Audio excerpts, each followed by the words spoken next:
తగ్గేదే లేదు. బాబు పెట్రోబాదుడు 5,256 రూపాయల కోట్లు. పెట్రోల్ డీజిల్ ధరలు తగ్గిస్తామంటూ ఎన్నికల ముందు హామీలు, ఇంధన ధరలపై ప్రతిపక్షంలో ఉండగా ఆందోళనలకు చంద్రబాబు పిలుపు. అధికారంలోకి వచ్చేది మేమే, తగ్గించేది మేమే అంటూ ప్రచారం.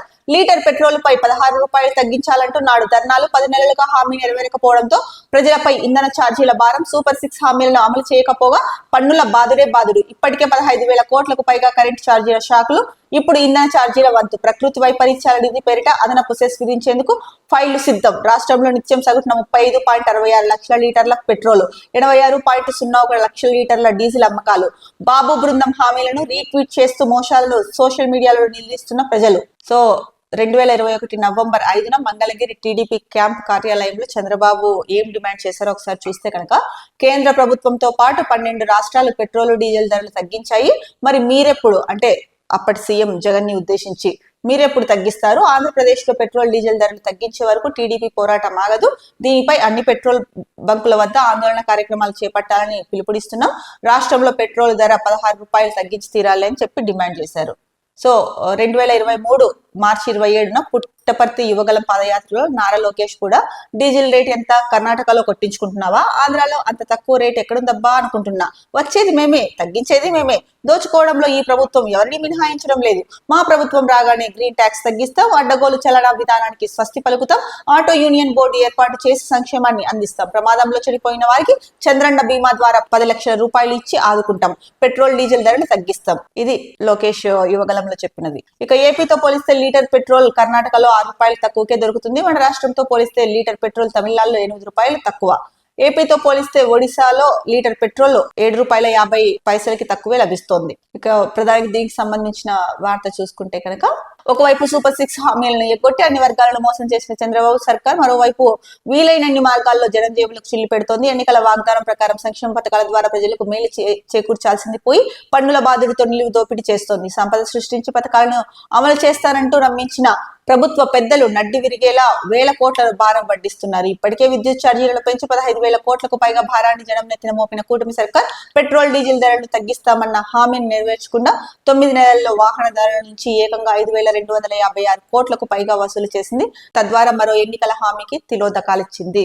సో మరి ప్రతిపక్షంలో ఉన్నప్పుడు టీడీపీ చేసిన వాగ్దానాలు, డిమాండ్లు చూస్తే, అయ్యో టీడీపీ వచ్చేస్తే కనుక ఇంకా పెట్రోల్ డీజిల్ ధరలు తగ్గిపోతాయి, 16 రూపాయలు తగ్గించమని చెప్తున్నాడు. 16 రూపాయలు మన దగ్గర ఎక్కువ ఉంది, అంత తగ్గితే అసలు ఎంత సేవ్ అవుతుంది అని చెప్పేసి పాపం ఎంత మోసం చేశారండి, ఎంత కళ్ళబొల్లి మాటలు చెప్పారు మీరు.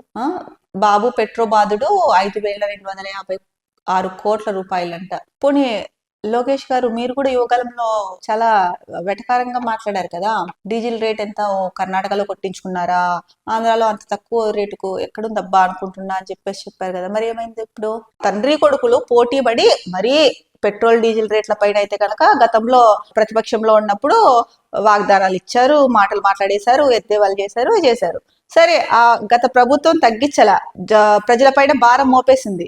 మరి మీరు మేము అధికారంలోకి వచ్చిన తర్వాత తగ్గిస్తామన్నారు కదా, మీరు అధికారంలోకి వచ్చారు, మరి ఇది ఎక్కడ తగ్గించారు? 16 రూపాయలు అన్నారు. 16 రూపాయల్లో కనీసం 6 రూపాయలన్నా తగ్గించారా? పోనీ 10 రూపాయలన్నా తగ్గించారా? పోనీ 5 రూపాయలన్నా తగ్గించారా? ఏం తగ్గించలా. మరి ఎందుకు ఉత్తుత్తి మాటలు మాట్లాడుతున్నారు? ఎవరిని మోసం చేద్దామని చెప్తున్నాం కదా. ప్రజలు ఏమి అమాయకులు కాదు, తెలుసుకుంటున్నారు. ఎన్నికల ముందు ఏం చెప్తున్నారు, ఎన్నికల తర్వాత ఏం చేస్తున్నారు అని చెప్పేసి ప్రతి పార్టీలని గమనిస్తున్నారు. మరి అయినా మీరు ఎందుకు ఇలా చేస్తున్నారు? అట్లా గమనించారు కాబట్టే ఈ రోజు మీరు అధికారంలో ఉన్నారు. మీరు అధికారంలోకి వచ్చి ఎన్నికల ముందు ఏమైతే చేస్తామని చెప్పారో అవన్నీ చెయ్యకపోగా పైపెచ్చు ఏవో ఒకటి దాంట్లోకి కథలల్లేసి మభ్య పెడుతున్నారు. మీ కథలు వినే ఇదిలో ఎవ్వరూ లేరు. ప్రజలు మీకంటే చాలా తెలివైన వాళ్ళు ఎన్నికల్లో నిలబడాలంటే నిలబడొచ్చు, కాకపోతే ఎన్నికల్లో ఖర్చు పెట్టడానికి మన దగ్గర చాలా డబ్బులు కావాలి కదండి. అంత డబ్బులు లేకనే సామాన్యులాగానే జీవితం గడుపుతున్నారు. ఊరికనే ఇట్లా పోటీలు పడి తండ్రి కొడుకులు మాట ఇవ్వడం కాదు గతంలో. ఇప్పుడు అధికారంలోకి వచ్చినారు, తగ్గిస్తారా తగ్గించరా? పెట్రోల్ డీజిల్ ఛార్జీలు 16 రూపాయలు తగ్గిస్తామన్నారు. ఇప్పటి వరకు ఎంత తగ్గించారు మీరు చెప్పండి. ఇది కూడా పబ్లిక్ మీటింగ్ లో ఉద్యోగులు ఎందుకు తీసేశారో, ఎందుకు కన్సల్టెన్సీస్ ని అవసరం లేకపోయినా అంతమంది నియామకం చేపట్టారో, దీంతో పాటు ఇది కూడా చెప్పండి ప్రజలకి, ఎందువల్ల తగ్గించలేకపోయామని. మీకు తెలుసు తగ్గించలేము అని, కానీ గద్దెనెక్కాలంటే అబద్ధాలు చెప్పాలి. చెప్పారు, గద్దెనెక్కారు. ఇప్పుడు తిలోదకాలు ఇస్తున్నారు.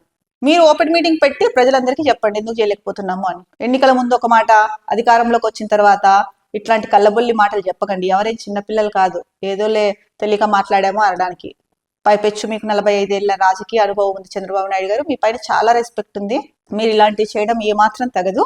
మీ గవర్నమెంట్ నమ్ముకొని మీరు ఏదో చేస్తారని చెప్పేసి మిమ్మల్ని, మీకు ఉద్యోగం ఇచ్చారు ప్రజలు, మీరేమో యువత ఉద్యోగాలు పీకేస్తున్నారు. ఏం లోకేష్ గారు, మీకు ఉద్యోగం ఇచ్చింది ఎవరు? ప్రజలే కదా. మరి వారి ఉద్యోగాలు ఎలా పీకేస్తారు? పెట్రోల్ డీజిల్ ధరలు తగ్గిస్తామని చెప్పేసి ఓ ఎద్దేవో మాటలు మాట్లాడారు. ఇప్పుడేం చేస్తున్నారు? 16 రూపాయలు తగ్గిస్తామన్నోళ్ళు పోనీ దాంట్లో ఒక 6 రూపాయలైనా తగ్గించారా? దీనిపైన ఒక మీటింగ్ పెట్టి ప్రజలకు ఎందుకు తగ్గించలేకపోయారు, ఏంది కారణాలు, ఇవన్నీ చెప్పండి. చెప్పినప్పటికీ కూడా కారణాలు చెప్పి సరిపెట్టుకుంటే సరిపోదు. హామీ ఇచ్చారు, నెరవేర్చండి అంతే. నిరుద్యోగ భృతి కూడా ఇవ్వాల. బలభద్రపురాన్ని వణికిస్తున్న క్యాన్సర్ గడిచిన 2 ఏళ్లలో వేగంగా విజృంభణ. చాలా కుటుంబాల్లో రోగులు, మృతులు ఎక్కువే.